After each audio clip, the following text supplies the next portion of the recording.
Hi all, Bigg Boss Malayalam season 7 Bigg ബോസിന് യാതൊരു വിലയും കൊടുക്കാതെ ഷോ ഇടയ്ക്ക് വെച്ച് നിർത്തിവെക്കേണ്ട ഒരു അവസ്ഥയിലേക്ക് വരെ വന്നു. ഏതായാലും അതിനുശേഷം ബിഗ് ബോസ് നേരെ മിഡ് വീക്ക് എവിക്ഷന്റെ കാര്യങ്ങളിലേക്ക് കടന്നു. ഈ രണ്ടാമത്തെ ആഴ്ച തന്നെ മിഡ് വീക്ക് എവിക്ഷൻ അനൗൺസ് ചെയ്തു എന്നുള്ളത് ചെറിയൊരു കാര്യമല്ല. ആളുകൾക്കൊന്നും ബ്രീത്ത് ചെയ്ത് കാര്യങ്ങളിലൊക്കെ സീരിയസ് ആയി എടുക്കുന്നതിന് മുമ്പ് തന്നെ എവിക്ഷൻ വരികയാണ്. എന്തായാലും മൊത്തത്തിലൊന്ന് ചൂട് പിടിച്ചിട്ടുണ്ട് കാര്യങ്ങൾ. അതും ഈ എവിക്ഷൻ നടക്കുന്നത് വോട്ടിങ്ങിന് പുറത്തേക്ക് ഇട്ട് കൊടുത്തിട്ടല്ല. ഇത് പുറത്തുള്ള PR-കാർക്കും ഒരു വാണിംഗ് തന്നെയാണ്. അവരാരെങ്കിലുമൊക്കെ പൊക്കി പിടിച്ചാലും അതിനപ്പുറത്തേക്ക് ചില നീക്കങ്ങൾ നടത്താൻ ബിഗ് ബോസിനാകും എന്ന് പുറത്തേക്ക് കൊടുക്കുന്ന ഒരു മെസ്സേജ് കൂടിയാണിത്. കാരണം ഇതിൽ എവിക്ഷൻ നടക്കാൻ പോകുന്നത് ടാസ്കിലെ പെർഫോമൻസിന്റെ അടിസ്ഥാനത്തിലാണ്. ടാസ്കുകൾ നടത്തിയതിനു ശേഷം ഇൻഡിവിജ്വൽ ആയിട്ടുള്ള പോയിന്റുകൾ കൗണ്ട് ചെയ്ത് ഏറ്റവും കുറവ് പോയിന്റ് ഉള്ളവർക്കായിരിക്കും പുറത്തേക്ക് പോകാനുള്ള വഴിയൊരുങ്ങുക. അതും ഈ ചൊവ്വാഴ്ചയ്ക്കും വ്യാഴാഴ്ചയ്ക്കും ഇടയിൽ 1-2 പേർ ഔട്ടാകുമെന്നാണ് ബിഗ് ബോസ് പറഞ്ഞിരിക്കുന്നത്. PR-കാർ എത്ര പണി തുടങ്ങിയാലും ഇവിടെ കളിക്കാൻ ബിഗ് ബോസിന് പറ്റും എന്നുള്ളതിന്റെ തെളിവാണ് ഈ ഒരു മൂവ്മെന്റ്. 6 പേരുടെ ഒരു ലിസ്റ്റാണ് ബിഗ് ബോസ് തയ്യാറാക്കാൻ പറഞ്ഞത്. ഇതിനായി ആദ്യം എല്ലാവരോടും അവരെന്തുകൊണ്ട് ഈ ഒരു മിഡ് വീക്ക് എവിക്ഷനിൽ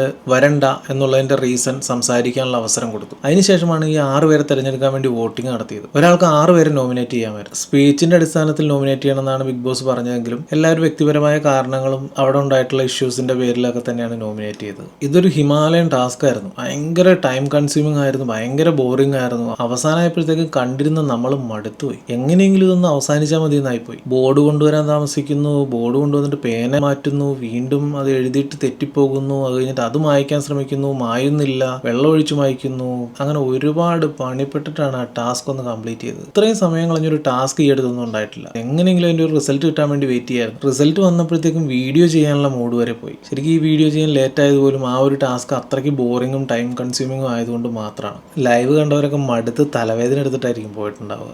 അതിന്റെ റിസൾട്ട് വന്നത് ഇങ്ങനെയാണ്. അനീഷിനെയാണ് ഏറ്റവും കൂടുതൽ പേര് നോമിനേറ്റ് ചെയ്തത്. 15 പേരാണ് നോമിനേറ്റ് ചെയ്തത്. പിന്നീട് ഏറ്റവും കൂടുതൽ പേര് നോമിനേറ്റ് ചെയ്തത് രേണുവിനെയാണ്, 12 വോട്ട്. അതിനുശേഷം വന്ന ഒനീലാണ്, 11 പേരാണ് ഒനീലിനെ നോമിനേറ്റ് ചെയ്തത്. അടുത്ത് കലാഭവൻ സരികയാണ്, 10 പേരാണ് നോമിനേറ്റ് ചെയ്തത്. അടുത്ത സ്ഥാനത്തേക്ക് വന്നത് റെനെ ആയിരുന്നു. റെനയെ 9 പേരാണ് നോമിനേറ്റ് ചെയ്തത്. പിന്നെ 7 വോട്ടുകൾ വീതം കിട്ടിയത് അനുമോള്, ശൈത്യ, അഭിലാഷ്, ശാരിക എന്നിവർക്കായിരുന്നു. ഈ പറഞ്ഞ 4 പേരിൽ നിന്ന് ഒരാളെ തെരഞ്ഞെടുക്കേണ്ടി വന്നു.